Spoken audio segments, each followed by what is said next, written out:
Season 2 की शुरुआत में हमें मरीन्स का बेस नजर आया। उस बेस पर बरॉक वर्क्स के कुछ किलर्स ने हमला कर दिया था। वे एक के बाद एक सभी मरीन ऑफिसर्स को मार रहे थे। फिर हमें उनमें से एक लड़की नजर आई जो अपने साथियों के साथ वहां लोगों को मार रही थी। वे लोग बरॉक वर्क्स नाम की एजेंसी के किलर्स थे। फिर उनके लीडर मिस ऑल संडे, जिसे बाद में निको रॉबिन के नाम से जाना जाता है, वहां आगे बढ़ी। निको बेस के अंदर गई। तब उसे मारने के लिए कई सारे मरीन्स तैयार थे, लेकिन निको की पावर काफी जबरदस्त थी। वो किसी भी मरीन के शरीर से हाथ निकालकर फ्लावर फ्रूट की पावर से उन्हें मार सकती थी। देखते ही देखते उसने वहां के सभी मरीन्स को खत्म कर दिया। फिर निको ने अपने साथियों के साथ मिलकर मिस्टर 7 की लाश देखी, जिसे हमने पिछले सीजन में जोरो के हाथों मरते हुए देखा था। उसके कटे हुए शरीर को देखकर वे बहुत गुस्से में थे। एक मरीन ने उन्हें बताया कि जोरो उसके boss pirates straw hat pirates के साथ ग्रैंड लाइन में घूमने गया है। तब निको ने लफी का पोस्टर देखा और उसे मारने के लिए तैयार हो गई। दूसरी तरफ हमें लफी के जहाज गोइंग मैरी पर उसॉप और सांजी साथ में दिखे। उसॉप वहां लड़ने के लिए बॉम्ब्स तैयार कर रहा था और सांजी खाना बना रहा था, लेकिन अब दोनों के काम के लिए उनका सामान खत्म हो रहा था, इसलिए उन्हें शॉपिंग करनी थी।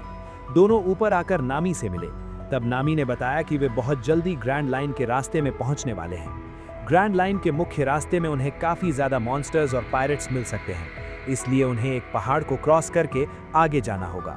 उस खतरनाक रास्ते से वे आसानी से आगे बढ़ सकते हैं। फिर उन्हें ग्रैंड लाइन जाने से पहले सामान इकट्ठा करना था, इसलिए वे पास के आइलैंड लॉकडाउन में शॉपिंग करने का सोच रहे थे।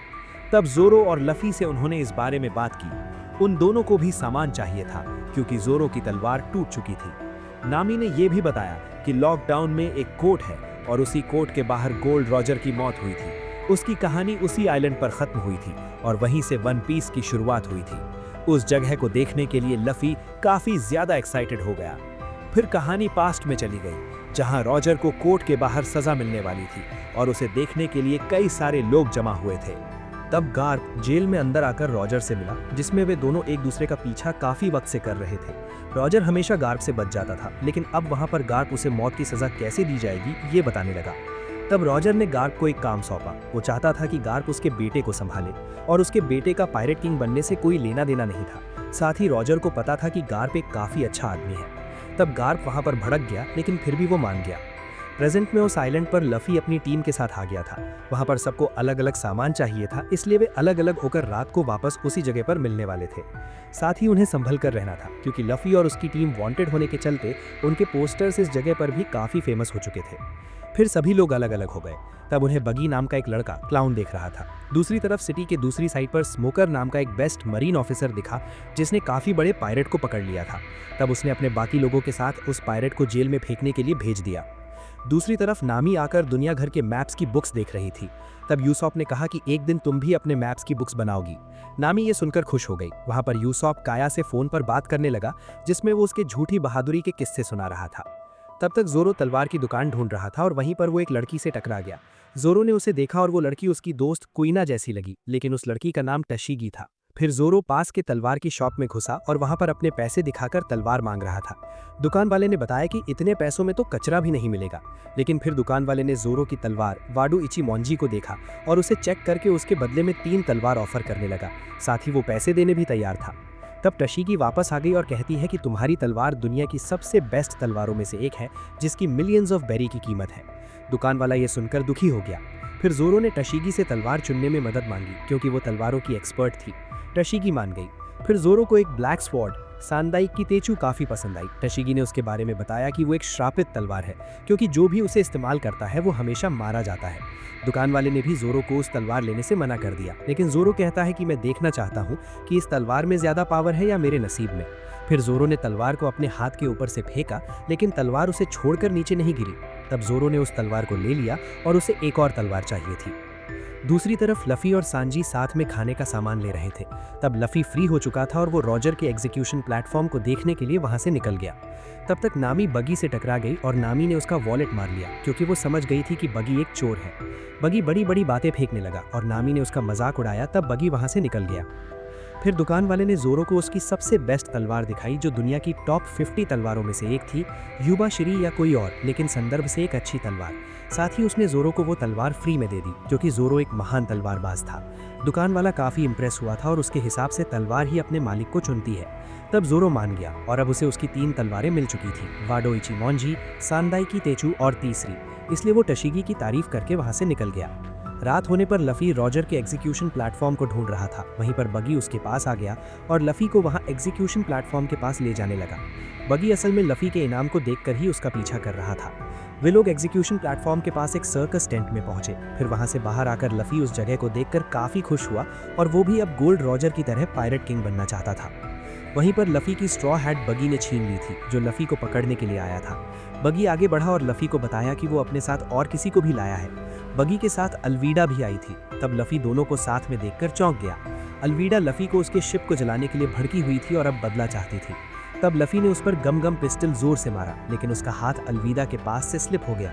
अलवीडा ने बताया कि उसने स्लिप फ्रूट खाया है, जिससे उसके ऊपर के हर हमले को वो स्लिप कर देती है। तब लफ़ी को उससे लड़ने में काफ़ी बड़ा चैलेंज लगा। फिर अलवीडा ने लफ़ी पर हमला कर दिया और उसे जोर से मारकर दूर फेंक दिया। तब बगी ने आकर लफ़ी को एक खास सी प्रिज्म स्टोन की हथकड़ी से कैद कर दिया, जिससे उसकी डेविल पावर्स काम नहीं कर सकती थी। अब वे लोग साथ में अपना बदला लेने वाले थे। दूसरी तरफ स्मोकर को शहर में काफ़ी सारे पायरेट्स घुस चुके हैं ये पता चला। तब वो उन्हें पकड़ने के लिए अपनी टीम को लेकर जाने वाला था। वहीं पर टशीगी आकर उससे मिली, जो असल में स्मोकर की असिस्टेंट थी। अब उन्हें साथ में जाकर पायरेट्स को पकड़ना था। तब तक नामी के साथ सभी लोग जमा हो गए थे और उन्हें पता चला कि लफ़ी अभी तक वापस नहीं आया है। वे समझ गए कि लफ़ी फिर से किसी मुसीबत में फंस गया होगा और एग्जीक्यूशन प्लेटफॉर्म के पास गया था। इसलिए वो चारों, जोरो, सांजी, ऊसॉप और नामी, वहां जाने के लिए निकले। तब तक बगी और अलवीडा ने सर्कस में खुद का कोर्ट यानी मॉक ट्रायल बना लिया था और वे लोग लफ़ी का मुकदमा चला रहे थे। फिर वहां पर एल्विडा ने लूफी को मौत की सजा सुनाई। बगी के साथ सब वहां लूफी के लिए सजा मंजूर कर रहे थे, लेकिन वहीं पर लूफी की गैंग स्ट्रॉ हेड पायरेट्स आ चुकी थी। तब एल्विडा की टीम खुद से लड़ने लगी और बगी लूफी को रॉजर की तरह मारने के लिए एग्जीक्यूशन प्लेटफॉर्म के ऊपर लेकर गया। फिर एल्विडा की टीम आगे बढ़ी। लूफी की गैंग वहां पर सभी लोगों से लड़ रही थी। तब नामी और उसॉप ने मिलकर एल्विडा पर खास बॉम्ब्स फेंके, जिसमें उसकी स्लिप फ्रूट की पावर को पार करके उन्होंने एल्विडा को घायल कर दिया। तब वहां पर मरीन्स भी आ चुके थे। उनमें से ताशिगी ने जोरो को लड़ते हुए देखा। तब वो समझ गई कि वो भी एक पायरेट है। ऊपर की तरफ बगी ने लूफी को बांध दिया था। फिर वो कहता है, क्या तुम मरने से पहले कुछ कहना चाहते हो?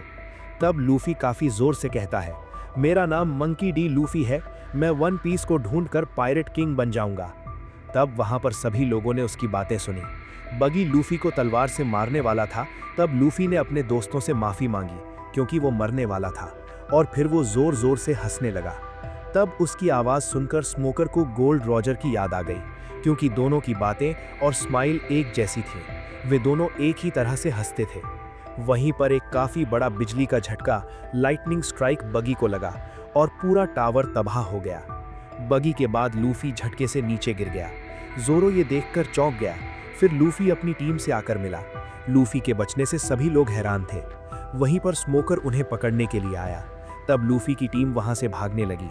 ताशिगी जोरो के सामने आ गई और ताशिगी वाराज थी, क्योंकि उसे जोरो के पायरेट होने के बारे में पहले पता नहीं चला था। साथ ही वो जोरो को नई तलवारें नहीं दिलवाना चाहती थी। फिर दोनों लड़ने लगे।